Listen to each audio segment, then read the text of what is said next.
अस्सलाम वालेकुम नाज़रीन, मैं हूं अरसलान खोकर। आप देख रहे हैं program play field. Pakistan cricket को लेकर बहुत सारी बातें करेंगे, इंटरनेशनल क्रिकेट को लेकर बहुत ज़्यादा खबरें हैं, उस पर भी बात करेंगे। ऑस्ट्रेलिया ने वेस्ट इंडीज़ को हरा दिया। साउथ अफ्रीका के केशव महाराज ने पहले स्पिनर बनने का एजाज़ हासिल किया साउथ अफ्रीका के, जिसने 200 विकेटें ली 59 मैचेस में 200 विकेट्स। ये बहुत बड़ी बात है। इससे पहले सिर्फ डेल स्टेन है जिन्होंने 439 विकेट्स ले रखी हैं साउथ अफ्रीका के लिए। ये एक बड़ा कमाल किया केशव महाराज ने। मुझे लगता था इमरान ताहिर शायद सरपास कर जाएं इसको, लेकिन केशव महाराज 35 ईयर्स ओल्ड केशव महाराज बड़े शानदार तरीके से आगे बढ़ रहे हैं।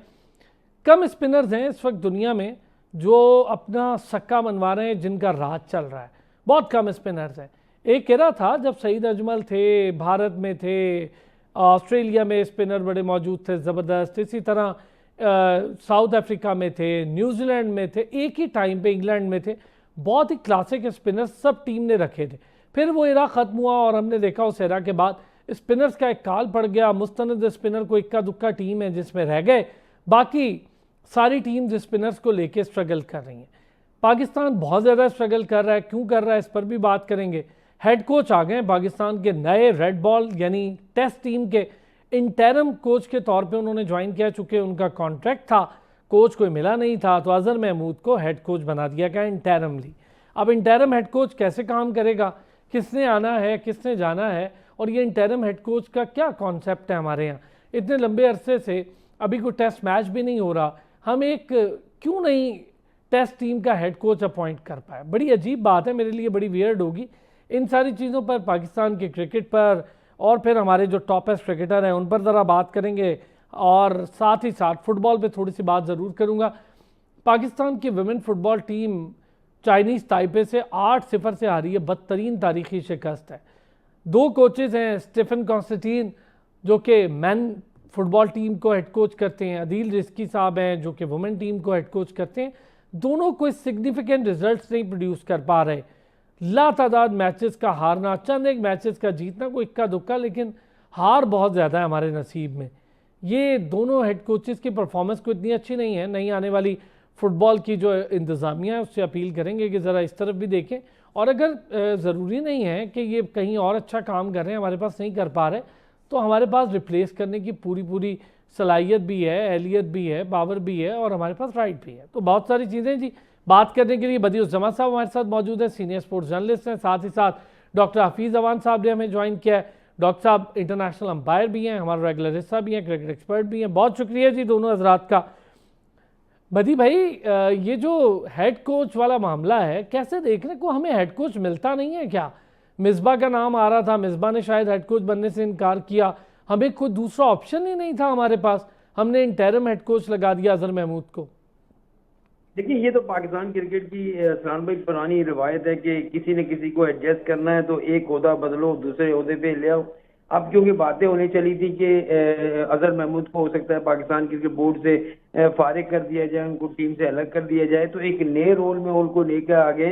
देखिए, आप हेड कोच अगर फॉरनर व्हाइट बॉल का रख सकते हैं तो रेड बॉल का क्यों नहीं रख सकते?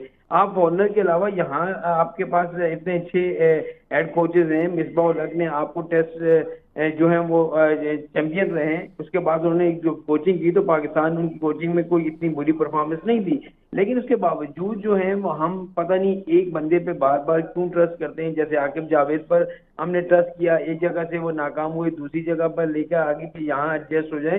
ये चीजें एडजस्ट होने से आपको निकालनी पड़ेंगी, और जब तक आप अपनी क्रिकेट की बेहतरी के लिए नहीं सोचेंगे, भले आप रीजन क्रिकेट कराते रहें, डिस्ट्रिक्ट क्रिकेट कराते रहें, कुछ भी कराते रहें, कुछ भी नहीं होना। अब स्किल्स कैंप आपने लगाया, मुझे बताएं कि तीसरा मरहला, आखिरी मरहला शुरू हुआ है, इसमें इन कोचेस से पूछा जाए कि आपने जो है इन खिलाड़ियों को क्या बताया, क्या नई बात बताई।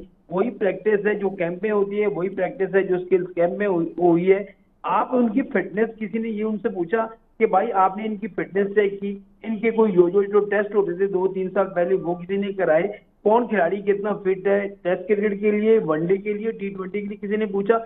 कोई नहीं पूछता। असल में क्राइटेरिया नहीं है। और सर एक और चीज़ भी है बदी भाई, इसमें ज़रा ऐड करें, स्किल डेवलपमेंट का कैंप भी लगा दिया है। हेड कोच यहाँ पर मौजूद ही नहीं है। हेड कोच खुद बाहर हैं, वो जुलाई के पहले हफ्ते में ज्वाइन करेंगे टीम को।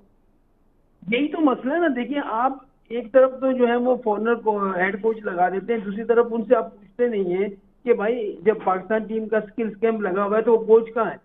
असल में उनसे ये पूछना चाहिए कि भाई आपकी ये जिम्मेदारी है, हम टीम को मुंतखब कर रहे हैं, हमने 25 से 30 लड़कों का एक चुनाव करना है, उनको अलग करना है, तो आप यहाँ मौजूद होंगे, हमें आप बताएंगे कि ये लड़का जो है वो हमें किस कैटेगरी में रखें, इसको हम जो है कहाँ पर एडजस्ट करें। तो ये तो हेड कोच का काम होता है। हेड कोच अब अपने मुल्क में मजे से रह रहे हैं, जब आपकी टीम टूर करेगी वहां पर वो उससे पहले आ जाएंगे। यही तो पाकिस्तान क्रिकेट की तबाही का मसला है, असल मसला यही है। लेकिन दूसरे मुल्कों में जो टीमों के हेड कोचेज या कोचेज होते हैं वो पूरा पूरा वक्त देते हैं, हम वक्त नहीं देते। एक तौर पे तो हमने आपको याद होगा कि मिकी आतर को हमने जो है वो कह दिया था कि आप ऑनलाइन। ऑनलाइन कोचिंग करें। ये कुछ चीजें होती हैं ऑनलाइन कोचिंग वाली, कोई पढ़ना थोड़ी है कि भाई मैं तुझे आज का सबक दे दूंगा कल तुमने मुझे सुना देना है, ये चीजें थोड़ी है। आपने जो है वो क्या निकालनी है हर चीजें। तो मुझे लग रहा है कि पाकिस्तान क्रिकेट बेहतर नहीं होने जा रही, बल्कि पाकिस्तान टीम में और जो है वो जो है बिगाड़ नजर आ रहा है मुझे। डॉक्टर साहब, हेड कोच वाला मामला बड़े अजीब तरीके से हम लोग हैंडल करते हैं, मुझे समझ नहीं आती। पहले इस पे बात करूंगा, फिर स्किल डेवलपमेंट पर डिटेल बात करूंगा। हेड कोच हमारे पास रेड बॉल का नहीं है, हमें पता है भाई रेड बॉल के हेड कोच मौजूद नहीं है। इतना टाइम हो गया, 4-5 महीने हो गए। अब आपने आकिब जावेद साहब को भी बता दिया कि भाई आपने हाई परफॉर्मेंस सेंटर देखना है। क्या हम हेड कोच अपॉइंट कर ही नहीं पाते, या कोई टाइम टेन्योर होता है, कुछ 6 महीने लगाएंगे इसके लिए, साल लगाएंगे, क्या करेंगे? वही अजहर नहीं। महमूद घूम फिर के। जी अरसलान भाई, मसला भैया कि घूम फिर के हम वहीं पे आन खड़े होते हैं जहाँ से हम शुरू करते हैं। क्योंकि हमारे अपने प्रोग्राम्स के अंदर हमारी अपनी जो माइंड है, यानी कि चेयरमैन से लेके जो भी थिंक टैंक होता है, अगर कोई है पाकिस्तान क्रिकेट बोर्ड का, तो वो क्लैरिटी का शिकार ही नहीं है। उनको क्लैरिटी है ही नहीं अपने माइंड के अंदर कि हमें चाहिए क्या। एक तो यही बहस चलती रहती है, जो चेयरमैन आते हैं कि फॉरेन कोच चाहिए, नहीं मुझे फॉरेन नहीं चाहिए, मुझे लोकल चाहिए। और जी उनका आपस का वो लैंग्वेज का मसला है, तो बेहतर है कि लोकल कोच लगा दे। जब किसी लोकल को एडजस्ट करना होता है तो हम ये राग अलापना शुरू कर देते हैं कि लैंग्वेज बैरियर है जी, इनको समझ नहीं आती लड़कों को। ये तवील अरसे से हम यही कहानी सुनते आ रहे हैं। और फिर जब जो पिछले थोड़े से अरसे में हमने फॉरेन कोचेस के साथ जो हाल किया है, ये भी नई नई टर्मिनोलॉजी भी हमने याद कर दी कि ऑनलाइन कोचिंग भी है, इंटरम कोचिंग भी है, शॉर्ट टर्म कोचिंग भी है, व्हाइट बॉल कोचिंग है, लोअर लेवल कोचिंग है। कभी उनको वहां से उठा के जो गिलेस्पी के साथ हमने किया, और उसके अलावा जो गैरी कस्टर के साथ हमने किया, इवन उससे पहले मिकी आर्थर के साथ भी किया। तो इस तमाम तर के बावजूद कौन होगा जो जो पाकिस्तान की कोचिंग के लिए बाहर से आएगा? और अगर आएगा तो इन हालात में सिर्फ और सिर्फ अपनी शरायत पे आएगा। जैसे अभी आपने कहा कि स्किल्स प्रोग्राम डेवलपमेंट इधर चल रहा है और उधर हमारे हेड कोच मौजूद ही नहीं है पाकिस्तान में, तो वो क्या अपनी मर्जी के मुताबिक हो पा रहा होगा, या वो ऑनलाइन क्या देख पा रहे होंगे? अगर वो पाकिस्तान के साथ नहीं आकर काम करना चाहते, यहाँ पर मौजूद नहीं रहना, यानी कि वो मौजूदा हेड कोच हो या कोई भी हो, वो अगर आकर नहीं करना चाहते तो फिर उनको कोचिंग का की असाइनमेंट दी ही क्यों जाती है? और दी भी जाती है तो टाइम टू टाइम दी जाती है कि इस सीरीज के लिए आप हैं, अगली के लिए नहीं है। वो उधर अपने मुल्क में बैठे रहते हैं और वहां से सीधे जाते हैं किसी न किसी प्रोग्राम में या टूर्नामेंट में, वहां से सीधे फिर अपने मुल्क में चले जाते हैं। तो ये अजीबो गरीब किस्म का खिचड़ी सिर्फ और सिर्फ पाकिस्तान जैसे मुल्क में ही होती है और मुमकिन भी है, और यहाँ पर हम ही अफोर्ड कर पाते हैं। ना ही किसी मुल्क में इतनी बहस होती है कि कोच कौन है, कैसा है, वो कब तक रहेगा, कितना होगा, और फिर दरमियान में हम उसको भगा देंगे, फिर नया कोच ले आएंगे, और फिर तमाम तो उसका पैसा भी 3 साल का देना पड़ेगा उसको, और फिर नए को ले आएंगे या रिजाइन करने पे मजबूर कर देंगे। तो ओवरऑल हमारी रिप्यूट इतनी खराब हो चुकी है कि मुझे लगता है कि अब फॉरेन कोचेस तो फॉरेन कोचेस रहे, हमारे लोकल कोचेस जैसे भी आप पहले बात कर रहे थे कि शायद if I am not wrong तो मिसबाह हक ने भी इनकार कर दिया है कोचिंग लेने से। तो अगर इनकार किया तो इससे आप अंदाजा कर लें कि पाकिस्तान क्रिकेट बोर्ड की जो नाअहली है या उनका जो फिक्र है वो कहाँ पे खड़ी हुई है, कि कोई भी लोकल भी इवन उनके साथ कोचिंग करने को तैयार नहीं है। तो फिर इस मामले में बचा खुचा जो भी होगा, कहेंगे ठीक है जब इंटरम बनना है तब तक हम ढूंढ लेते हैं, 4 महीने पहले गुजर चुके सर, हैं, अगली आपने बारी क्या। पूरी चैंपियंस ट्रॉफी इंटरम पे खेल ली, ऑस्ट्रेलिया की अहम सीरीज इंटरम कोच पे खेल ली, उसके बाद न्यूजीलैंड भी इंटरम कोच पे चले गए, हालिया सीरीज भी इंटरम कोच पे खेल ली। बदी भाई, क्या मिसबा के हवाले से क्या इतलात है? पहले सुनाई यही दे रहा था कि मिसबा आएंगे, सरफराज आ रहे हैं किसी रोल में। मिसबा की भी खामोशी है और सरफराज भी खामोश है। देखिए मिसबाह उल हक को तो ये कहा गया था कि टेस्ट मैच की टेस्ट क्रिकेट की जो आप कोचिंग करें, रेड बॉल की कोचिंग करें। लेकिन मिसबाह उल हक जिस तरीके की कोचिंग चाहते हैं, क्योंकि पहले आपको याद है कि 1-2 मरतबा वो चीजें वो फेस कर चुके हैं, तो वो नहीं चाहते कि कल उनके पास बातें हैं वो अपनी जो जितनी भी उनकी बातें हैं या जितनी भी उनकी शराइतें हैं वो उस पर अगर उनकी शराइत मानी जाती हैं तो वो तैयार थे। लेकिन पाकिस्तान क्रिकेट बोर्ड आपको पता है कि यही चीजें शराइत और बहुत सारी चीजों पर गैरी कैस्टन और उसके अलावा जैसन गैप्सी को भी जो है वो फारिग कर चुका है। तो मेरे ख्याल में वो चाह रहे हैं कि जो हम चाहेंगे वही होगा, जो हेड कोच चाहेगा वो नहीं होगा। और जहां तक आपने बात की सरफराज की, तो सरफराज तो आएगा, ये मैं आपको बता रहा हूँ, सरफराज आएगा। वो जो सिकंदर बख्श भी आएंगे, लेकिन ये जो 2-3 लोग आपने रखे हुए इनके ऊपर होंगे। ये तो वो रिपोर्ट जो है इन दोनों को करेंगे, आप एक दिन लिख लेंगे ये दोनों आएंगे। फिलहाल इन्होंने मसले को दबाने के लिए ये चीज की है। और मिसबा उल हक ने साफ इनकार कर दिया किया है कि भाई अगर टेस्ट क्रिकेट में या रेड बॉल में मुझे कोचिंग देनी है तो ये मेरे मामलात हैं, इस तरीके में कोई जो है इंटरफेयर नहीं करेगा, मैं जो चाहूंगा वही होगा, फिर आप मुझसे रिजल्ट ले लें। तो ये चीजें हैं जिसकी वजह से उन्होंने इनकार किया है। अब पाकिस्तान क्रिकेट बोर्ड क्या चाहता है, आप मुझे बताएं ना। अभी आपने खुद कहा कि कितनी हम सीरीज, उसके अलावा चैंपियंस ट्रॉफी हम जो है अबूरी कोच पे खेल चुके हैं। अच्छा, एक बात और भी है, अभी आपने खुद कहा जी कि इन कोचिंग का मसला जो है वो क्या है। एक तरफ आप कोचिंग वो कहते हैं कि जी आए आप हमारे यहाँ कोचिंग करें, हमारे खिलाड़ियों को जांच पड़ताल करें, आप जो है वो उसको देखें कौन सा फिट है कौन सा अनफिट है। और दूसरी तरफ जब आपका स्किल्स कैंप लगा होता है तो आपका हेड कोच ही यहाँ मौजूद नहीं होता, तो उनको देख कौन रहा है? ये मुझे बताएं, इनको कौन देख रहा है, कौन जो है वो इनकी फिटनेस चेक कर रहा अच्छा, है? ये जो बदी भाई, अभी हम चले इस पर आपसे मैं बड़ी डिटेल बात करता हूँ। ये जो स्किल डेवलपमेंट का कैंप लगा है, क्या फ़र्क पड़ेगा? फिर मैं हैरान हूँ, हसीबुल्लाह क्यों नज़र नहीं आता हमें किसी रोल में? क्यों हसीबुल्लाह को पीछे पीछे धकेल रहे हैं, जबकि उसकी परफॉर्मेंसेज अगर फर्स्ट क्लास में भी देखें तो ठीक है बच्चे की, उसको खिलाना कम से कम इनका तो हिस्सा बनाएं इन कैंप्स का, जहाँ 40 लड़कों का आपने इतने बड़े पूल बनाने का दावा किया है। आपकी बात बिल्कुल दुरुस्त है। देखिए, मसला सारा ये है कि स्किल्स कैंप में, वही आपसे तज़किरा कर रहा हूँ कि स्किल्स कैंप का अगर कोई फायदा हो, हमें पता चले कि ये 6 प्लेयर जो हैं बहुत वीआईपी प्लेयर हैं, इनकी फिटनेस बहुत अच्छी है, इनकी क्रिकेट बहुत अच्छी है। आप मुझे बताएं कि आपने रोहित नजीर को बुला लिया, आपने हारिस को बुला लिया, आपने ख्वाजा नाफे को भी कह दिया कि आप विकेट कीपर के तौर पर तैयार रहें। हसीबुल्लाह ने क्या कसूर किया था कि उसको आपने जो है वो इस रोल में नहीं लिया? यार असल में ये है कि उसकी कोई पर्ची नहीं है, असल में ये है कि उसको कोई पूछने वाला नहीं है, और वो ऐसे इलाके से ताल्लुक रखे थे कि यहाँ पर उसकी पहुंच नहीं है। तो मेरे ख्याल ये चीजें आपको निकालनी होगी पाकिस्तान क्रिकेट की बेहतरी के लिए। चाहे वो प्लेयर जो है वो चीचू की मलिया से आ जाए, उसको खिलाएं यार। ऐसा सही नहीं बात है। होता कि आप जो है वो अपने जानने वालों का मुझे बताएं ना। क्योंकि जिस शहर में आप रहते हैं ना, उसी शहर के सबको लेके आ गए आप रोहित नजीर को लेके आ गए, आप हेड कोच वहीं का ले आए, आप शादाब को ले आए, आप कितने प्लेयर वहां के ले आए। एक सर, तरफ तो आप अपनी जो फ्रेंचाइज है उसके 8-9 प्लेयर लेते हैं, और दूसरी तरफ जो है ऐसे लड़के हैं जो कितने अरसे से इंतजार कर रहे हैं, उनकी बारी ही नहीं आती।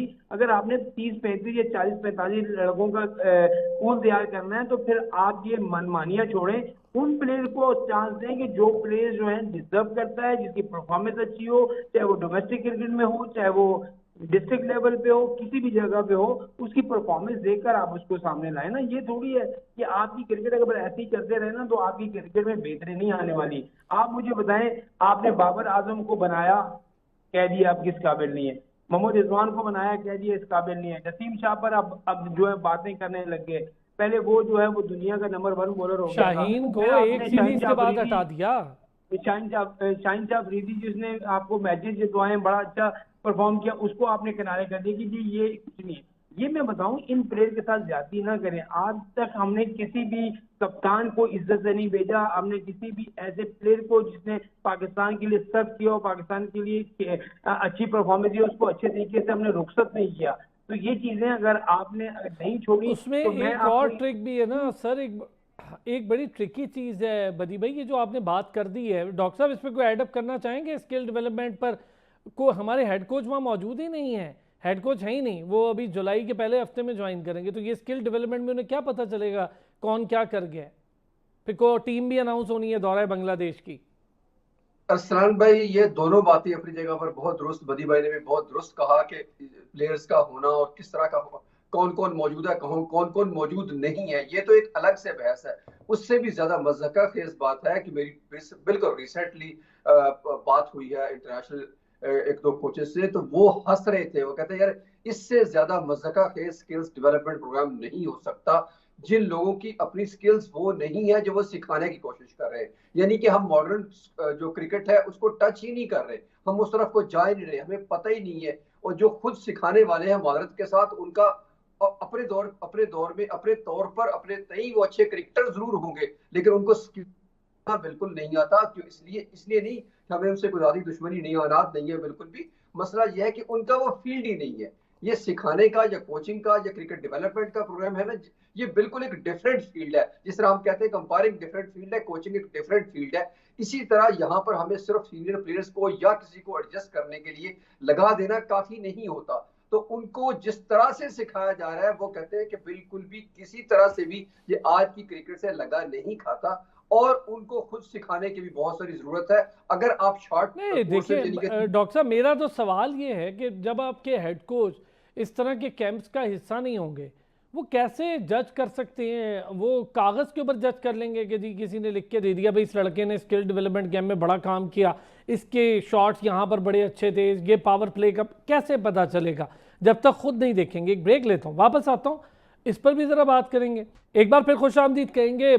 बड़ी इंपॉर्टेंट डिस्कशन हम कर रहे हैं, ये जो रोल ऑफ कोच है क्या है। बदी भाई, अभी डॉक्टर साहब ने बात की और आपने बात की स्किल डेवलपमेंट कैंप। मैं सिर्फ ये जानना चाह रहा हूँ आप लोगों से, आपने इतनी कवर की है क्रिकेट, अगर हेड कोच वहाँ नहीं होगा तो क्या वो कागज़ों पर देखेगा कि किस लड़के का पोटेंशियल पावर प्ले में है, किस लड़के का पोटेंशियल फिनिशिंग पॉइंट पर है, कौन सा लड़का अच्छी बॉल नए बॉल से कर रहा है, कौन सा लड़का अच्छी बॉल पुराने बॉल से कर रहा है, फील्डिंग के स्टैंडर्ड्स क्या, ये सारी चीजें कोच कैसे देखेगा फिर? अफसान भाई, ये तो वही मिसाल हो गई ना, एक क्लास हो रही है इंग्लिश की, और इस इंग्लिश की क्लास में जो है वो इंग्लिश का टीचर ही मौजूद नहीं है, और कहा जा रहा है मतलब उसको बोलेंगे भाई आप जो है इनको देखेंगे इंग्लिश कैसी पढ़ रहे हैं और कैसी ये लिख रहे हैं, क्या कुछ कर रहे हैं। ये तो वो मिसाल हो गई ना। देखिए असल कहानी ये है कि जब आपने हेड कोच को रखा और आपने हेड कोच से जब मुआहिदा किया, तो उस मुआहिदे में ये चीजें होनी चाहिए थी कि भाई कोई भी कैंप लगेगा, कोई भी जो इस तरह की हमारी सीरीज होगी, कुछ होगा, आपने यहाँ मौजूद होना है। आप स्किल गेम का मशवरा तो दे दिया आपने, लेकिन आप मशवरे पे खुद ही अमल नहीं कर रहे। यानी कि आप जुलाई के हफ्ते 4-5 को आएंगे और आकर उस वक्त मुझे बताएं क्या क्या आप पूछेंगे, आएंगे और आकर आप जो है बांग्लादेश के लिए टीम का ऐलान हो जाएगा और बांग्लादेश पाकिस्तान टीम चली आएगी। देखिए ये सीरीज जो है आपकी इतनी ज्यादा जो है सख्त नहीं है, क्योंकि आपको मालूम है बांग्लादेशी टीम इन दिनों जो है जिस कैसे में चल रही है, जिस तरह की उसकी परफॉर्मेंस है, अगर यहाँ भी आप जीते तो ये वाह वाह आप अपने उन लड़कों को कर देंगे जो इतने अरसे से खेलने और एक मैच में 100 कर देते हैं, तो आप कहते हैं वाह यार उसने क्या खेला था, क्या बैटिंग की, क्या स्टाइल दिया। आपका पता उस वक्त चलता है जब आप इंग्लैंड के खिलाफ, ऑस्ट्रेलिया के खिलाफ, जनूबी अफ्रीका के खिलाफ, न्यूजीलैंड के खिलाफ, इन बड़ी टीमों के खिलाफ रन करके तो दिखाएं, ताकि पता तो किसी को चले कि यार इस पाए का खिलाड़ी है, ये रन कर रहा है। तो असल में स्किल्स गेम का कोई फायदा नहीं है। स्किल्स गेम सिर्फ और सिर्फ ऐसा है जैसे वुमेन टीम की प्रैक्टिस होती है ना, नेशनल स्टेडियम कराची में भेज दी जाती है और यहाँ पर आके जो है प्रैक्टिस करती हैं और फिर प्रैक्टिस करने के बाद 15 दिन के बाद वो वापस चली जाती हैं। ये वही हिसाब है कि पहले आपने, मुझे बताएं बाबर आजम को क्या सिखाने की जरूरत है, मोहम्मद रिजवान को क्या सिखाने की जरूरत है, शाहीन शाह अफरीदी को कुछ सिखाने की जरूरत है, नसीम शाह या आदिल सऊद को सिखाने की जरूरत है। ये वो लोग हैं जो इंटरनेशनल क्रिकेट में इतना खेल चुके हैं कि इनको हर चीज का पता है कि मैंने कौन सी बॉल कहाँ करनी है और कौन सी शॉट, जो बाबर आजम को कहता है कि मैंने क्या करना है। आपने सिखाना था उन लड़कों को जो अंडर 19 थे या जो आगे अब पाकिस्तान टीम में आना चाहते हैं, पाकिस्तान ए के लिए, अंडर 19 के लिए उन लड़कों को तैयार करें। आपने एक दौर में कहा जी पाकिस्तान शाइन बनेगी, पाकिस्तान ए बनेगी, हम उनको गैर मुल्की टूर कराएंगे, वहां पर जो है जाके वो सीरीज खेलेंगे। कहाँ गई वो आपकी ए टीम की सीरीज, कहाँ गई आपकी शाइन की सीरीज, कहाँ है? ये चीजें नहीं है। मेरे ख्याल में वही आकिब जावेद आपका आज भी जो है हाई परफॉर्मेंस सेंटर भी देख रहा है और आपका स्किल्स गेम भी देख रहा है। वही अजहर महमूद जिसकी परफॉर्मेंस में आज दिन तक कोई बॉलर तैयार नहीं हुआ, वही आपका स्किल्स गेम देख रहा है। तो ये चीजें छोड़े, अगर एक बैटिंग, एक फील्डिंग कोच है या दूसरा कोई कोच है, वो अगर आपकी चीजें देख रहा है और डेटा बनाने वाला जो है वो चीजें नोट कर रहा है कि बाबर आजम जो है वो उसने 8 किलोमीटर की रेस जो है वो इतने पॉइंट से जीत ली, तो ये चीजें नहीं होती। हेड कोच का मतलब ही यही होता है कि वो वहां पर मौजूद हो, उस्ताद का मतलब ही यही होता है कि वो अपनी आंखों से देखे ना, अपनी आंखों से देखे भाई। इसमें क्या है, ये वही तो। अब आप इस तरह की, आप ये इतने बड़े बड़े लोग जो हैं वो पाकिस्तान क्रिकेट बोर्ड में बैठे हुए हैं, तो उनको ये नहीं पता जब तक क्रिकेटर जो हैं वो नहीं होंगे पाकिस्तान क्रिकेट बोर्ड में, पाकिस्तान सर क्रिकेट यही बोर्ड तो की प्रॉब्लम है हमारे, हम मुआहदे तो कर रहे हैं, हम बाहर से कोच भी ला रहे हैं, लेकिन उसको रिस्ट्रिक्ट क्यों नहीं कर पा रहे डॉक्टर साहब? क्या वजह है? क्या मतलब कोई कमजोरी है बोर्ड एंड से, कोई कमजोरी है कि हम डर रहे हैं कि यार कोई नाराज होके ना चला जाए? हम कर क्या रहे हैं? तो नाराज होके जाने वाले तो चले गए, जेसन गैरिसबी भी, गैरी क्रिस्टन भी, और फिर जाकर उन्होंने बड़ी बातें की, उससे तो हम नहीं डरे। परवाह भी नहीं करता, सवाए ज्यादा से ज्यादा इसको परवाह है ना, वो टीवी पर बैठकर कैमरा में के सामने बोल देते हैं, बस आप कर रहे हैं, मैं कर रहा हूँ, बदी भाई कर रहे हैं, या और भी बहुत सारे हमारे दोस्त कर रहे हैं। इससे ज्यादा इसकी कोई अहमियत नहीं है। उनको मुझे लगता है कि रात को कोई एक अचानक जहन में आती है, वो चेयरमैन हो या थिंक टैंक जो भी है, जो भी इसके पीछे हो, हमें तो आज तक यही नहीं पता चला कि सबके पीछे होता कौन है। जो भी एक कोई होता है, वन मैन शो होता है, वो चलाता है अपनी मर्जी से। तो जिसको रात को ख्वाब आता है कि आज इसको कोच लगा देना चाहिए, तो वो ऐसा नहीं होता कि पाकिस्तान क्रिकेट बोर्ड या बाकी बोर्डों की तरफ अपनी शरायत या अपना मतमा नजर सामने रखे, बल्कि वो उससे पूछते हैं कि भाई हम आपको लेना चाहते हैं, आपकी शर्तें क्या हैं। वो कहता है जी पहली शर्त तो ये है कि मैं टीम के साथ नहीं जाऊंगा। ये कहते हैं ठीक है जी, कबूल है, कोई जरूरत ही नहीं है, क्योंकि हमने इस रवायत को अब बना दिया है। तो हर नया कोच आने वाला जब वो घर बैठ के कोचिंग कर सकता है, तो वो बेवकूफ तो नहीं है ना, वो आके आके ग्राउंड में 45 डिग्री टेम्परेचर में आके जलेगा सड़ेगा। और बाकी रहा कि ये सारे के सारे जितने प्रोग्राम हम चला रहे हैं, बेसिकली इसको अगर शॉर्ट और बड़ी आसान लफ्जों में कहेंगे ना, वो ये होगा कि बेसिकली हम नेट लगाते हैं। जैसे हर क्लब शाम को नेट लगाता है ना, पानी शानी त्रौक के इधर उधर करके, तो वो एक नेट लग जाता है, आके बॉल करते जाओ, बैटिंग करो, घर चले जाओ। ये भी कैंप के नाम होते हैं, स्किल्स प्रोग्राम कर लें, उसको हाई परफॉर्मेंस प्रोग्राम कर लें, ये कर लें, वो कर लें। बेसिकली शाम का नेट है जिसमें हम सबकी तनख्वाहें लगी होती है। और बाकी बली भाई जो आपने बात की ना, कि इतनी सारी टीमें कि हमारा प्लेयर परफॉर्म करे साउथ अफ्रीका के खिलाफ, न्यूजीलैंड, ऑस्ट्रेलिया के खिलाफ और इंग्लैंड के खिलाफ, वो कैसे परफॉर्म करेगा? हमने उसका एक हल निकाला है। हल ये निकाला है कि हम उन टीमों से खेलेंगे ही नहीं। हम खेलेंगे यूएई के साथ, अफगानिस्तान के साथ, बांग्लादेश के साथ, और उनकी ट्राई सीरीज खेलेंगे। क्या खूबसूरत बात हमने तलाश की कि हम यूएई के साथ अब ट्राई सीरीज खेला करेंगे, ताकि हमारी स्किल्स जो हमने यहाँ सीखी है वो उनको वहां बेहतर पर हो। रन बनाए। यार ये बात बदी भाई, इस पे जरा एक कमेंट चाहिए। वाकई में आप अपनी नई साइकिल देखें ना, जो वर्ल्ड टेस्ट चैंपियनशिप के, उसमें ऑस्ट्रेलिया के साथ आप खेल ही नहीं रहे मैच। क्या अजीब बात है, सारे मिनोज के साथ खेल रहे हैं। पर ये असल मसला ये है कि आपने 13 टेस्ट मैच खेलना है, और 13 टेस्ट में सिर्फ इंग्लैंड के अलावा मुझे बताएं आपके पास तगड़ी टीम कौन सी है? कोई भी नहीं। ठीक है, आपने सारी छोटी टीमों के साथ खेलना, और आप क्या समझते हैं कि ये हमें जीतने देंगे और हम फिर जो है आईसीसी वर्ल्ड टेस्ट चैंपियनशिप के फाइनल तक पहुंच जाएंगे? ऐसा कभी भी नहीं होता। देखिए, इसके लिए पूरी मेहनत होती है, इसके लिए पूरी फिटनेस होती है, इसके पीछे जो है खिलाड़ियों को जो है वो सिखाया जाता है कि भाई। और ये देखिए, अब जो जनूबी अफ्रीका वर्ल्ड टेस्ट चैंपियनशिप जीता है, आप उसकी परफॉर्मेंस तो देखें, शुरू से लेकर आखिर तक उसकी परफॉर्मेंस, को टेस्ट मैच नहीं आ रहा। उसके अलावा ऑस्ट्रेलिया मुसलसल जीतते हुए आ रही है, फिर उसके पीछे इंग्लैंड लगा हुआ है, न्यूजीलैंड लगा हुआ है, ये लोग खेलते हुए आ रहे हैं। अब इंडिया गया है, सही है, वहां उसने परफॉर्मेंस दी। देखिए ना वो टेस्ट हुआ कैसा। आप एक दिन में 471 रन कर लेते हैं, वो तो एक कैसा है कि भाई दूसरी इनिंग में आपने ये कर दिया और वो हार गए। वो मुकाबला तो कर रहे हैं, आप मुकाबला भी नहीं करते ना। मसला तो सारा ये है, एक टीम ने 500 रन बनाए तो हम चलो हम 450 तो बनाए, हम उस पर हम 200 पे आउट हो जाते हैं। तो ये चीजें जब आप क्रिकेट में करेंगे तो कुछ भी नहीं होगा। बदी भाई, कितना डैमेज हुआ हमें सच सच बताइएगा जब बांग्लादेश हमें होम सीरीज हरा के चली गई? हमारी होम सीरीज थी और बांग्लादेश हरा के चली गई।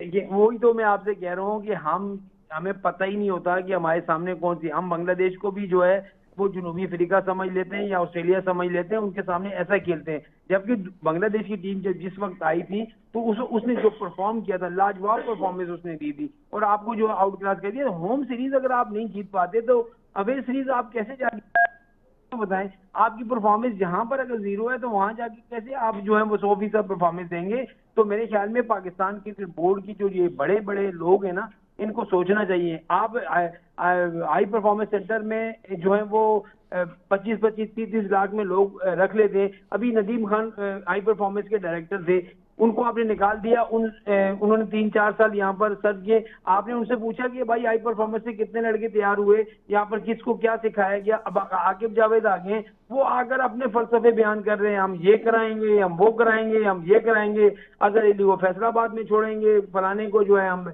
मुल्तान में छोड़ेंगे। अबे भाई ऐसा नहीं होता, जब तक आपकी क्रिकेट बेहतर नहीं होगी, जब अच्छा, आप लेकिन आपके एक खिलाड़ी एक तरफ से तो ये भी कहा जा रहा है, डॉक्टर साहब मेरी बात हुई बड़े सीनियर जर्नलिस्ट के साथ, वो कह रहे हैं जी आकिब जावेद ठीक है, और ये जो सिलेक्शन कमेटी का मामला है ना, इनमें थोड़ी सी चेंजेस होने चाहिए। अब आप देखें, अजहर अली भी वहीं मौजूद, असद शफीक भी वहीं मौजूद, अलीम डार भी वहीं मौजूद, सिलेक्शन कमेटी में भी कोई तब्दीली नहीं हुई। मेरा ख्याल है अरसलान भाई, ये सारी की सारी सतही चीजें हैं, इनका किसी एक बंदे के तब्दील होने से क्या फर्क पड़ जाएगा। अभी आज हमने बात शुरू की जहां से अजहर भाई से, अजहर महमूद से, कि वो इंटरम कोच आ गया, वो अगर हेड कोच परमानेंट भी आ जाएंगे तो वो एक तवील अरसे से पाकिस्तान टीम के साथ है। जैसे शुरू में वली भाई ने कहा कि उन्होंने कौन सा बॉलर हमें तैयार करके दिया, कोई एक तो बता दें हमें, कोई ऐसा बॉलर हो जिसको हमने कहा कि हाँ वाकई भाई ये एक प्रोडक्ट ऐसी आई है जो अब तहस नहस करके रख देगी। सर वसीम इसको मकान छोड़े, का आपको याद होगा एक सवाल के जवाब में, और मेरा ही गलती से वो सवाल था, उसी के जवाब में उन्होंने कहा पाकिस्तान में किधर है, आप बताएं मुझे नाम स्पिनर्स के, किधर है पाकिस्तान में, तो स्पिनर्स हैं ही नहीं। याद है आपको वो सवाल का जवाब? और हमने उसके बाद एक से एक अच्छे स्पिनर की लॉट भी देखी, नाम मैंने लिए थे। एक ब्रेक लेता हूँ, इस पर भी बात करेंगे। दूसरा, अब जरा हमारे जो प्लेयर्स बाहर खेल रहे हैं, और भारतीय प्लेयरों को भी हम देख रहे हैं कि वो काउंटी में खेल रहे हैं, और बड़ा ज़बरदस्त मोहम्मद अब्बास क्या परफॉर्म कर रहे हैं वहाँ पर, हम उस बेचारे के साथ टिका कर ज्यादती कर रहे हैं। और बाबर आजम, रिजवान, शाहीन, ये सारे बिग बैश खेल रहे हैं, लेकिन हमारे कैप्टन बिग बैश में नहीं नजर आएंगे। जरा इस पर बहुत ज़्यादा बातें हो रही हैं, क्या वजह है, वापस आते हैं। वेलकम बैक डॉक्टर साहब। बड़ी चहमगोइयाँ हो रही हैं, बाबर आजम वहाँ खेल रहे हैं, रिजवान खेल रहे हैं, शाहीन खेल रहे हैं, हसन नवाज जो कि आपके पावर प्ले का भी बड़ा शानदार प्लेयर है, इम्पैक्टफुल प्लेयर है, उसको मौका नहीं मिला। हमारे कैप्टन को बिग बैश में रजिस्ट्रेशन के बावजूद पिक नहीं हुए, तो ये बड़ी बातें हो रही हैं।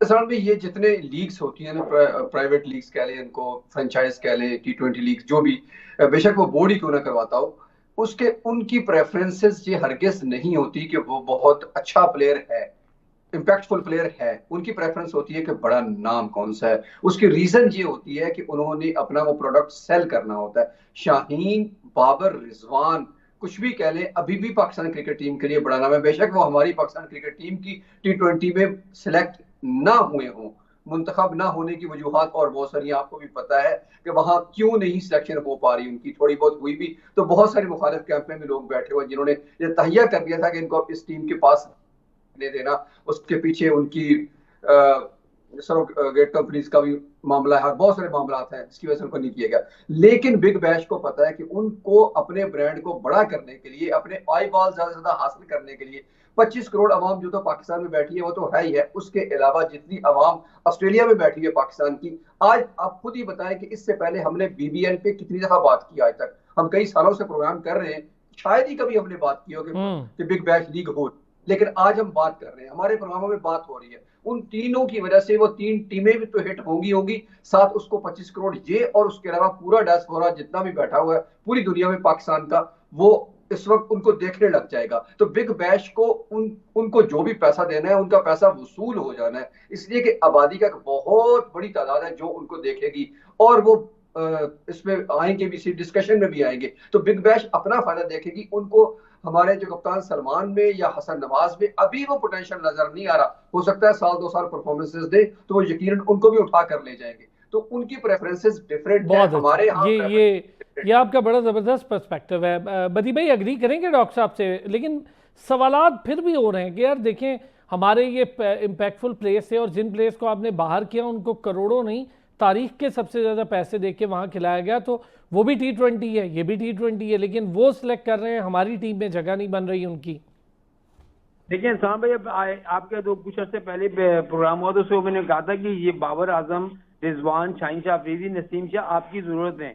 एक दिन ऐसा आएगा कि आप खुद इनको बुला रहे होंगे कि आए जो है वो पाकिस्तान टीम से खेलें। देखिए यहाँ सारे जो है वो चढ़ते सूरज के पुजारी होते हैं कि जो अच्छा परफॉर्म उसने करिए, कह रहे यार वाह वाह ये अच्छा है, वो तो ऐसे ही हमने उस पर टाइम खराब किया। देखिए बाबर आजम की अपनी एक वैल्यू है। आप देखें जब बिग बैश ने उसने लिया तो वहां पर उनके जो प्लेयर थे या उनके जो फैंस थे उन्होंने क्या कहा, फिंच की बात आपको याद है, उसने कहा कि इससे बड़ा कोई जो है वो बल्लेबाज ही नहीं है।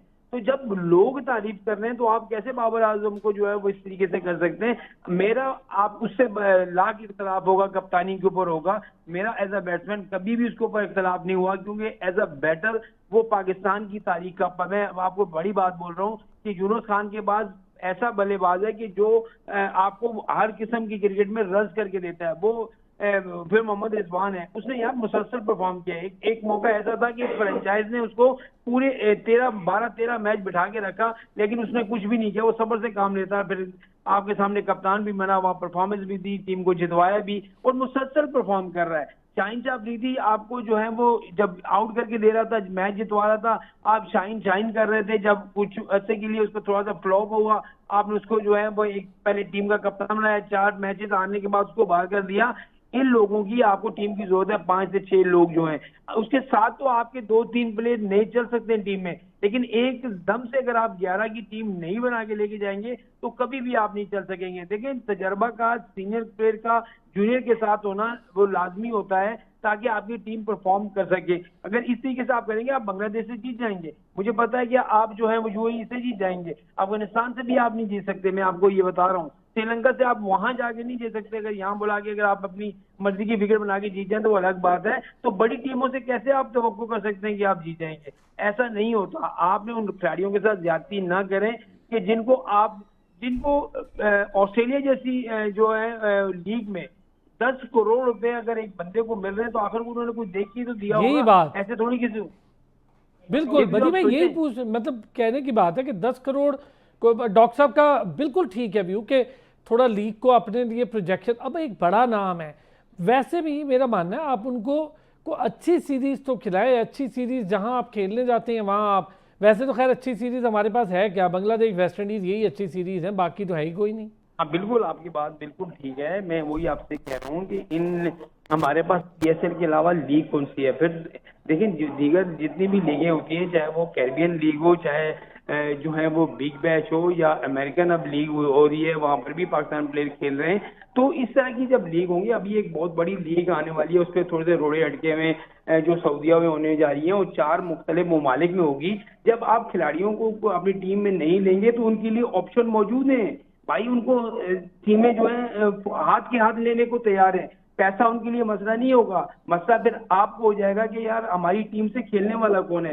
पहले ही आप देखें ना, कितने प्लेयर ऐसे हैं जो नौजवान, जिसमें काबिल जिक्र आपके एहसान आदिल थे, बिस्मी थे, कितने प्लेयर ऐसे हैं जो आप यहाँ से मुल्क छोड़ छाड़ के चले गए। बिल्कुल बदी भाई, ये अच्छा खाली हमारा नहीं है मसला बदी भाई, पूरी दुनिया में हो रहा है। अच्छे प्लेयर्स इन्हीं लीग्स की वजह से अपना करियर शॉर्ट कर देते हैं और फिर बहुत सारे पैसे कमा के कहीं कमेंटेटर और कुछ बन जाते हैं। और बाबर रिजवान शाहीन के लिए भी ये कोई बड़ा मसला नहीं है डॉक्टर साहब।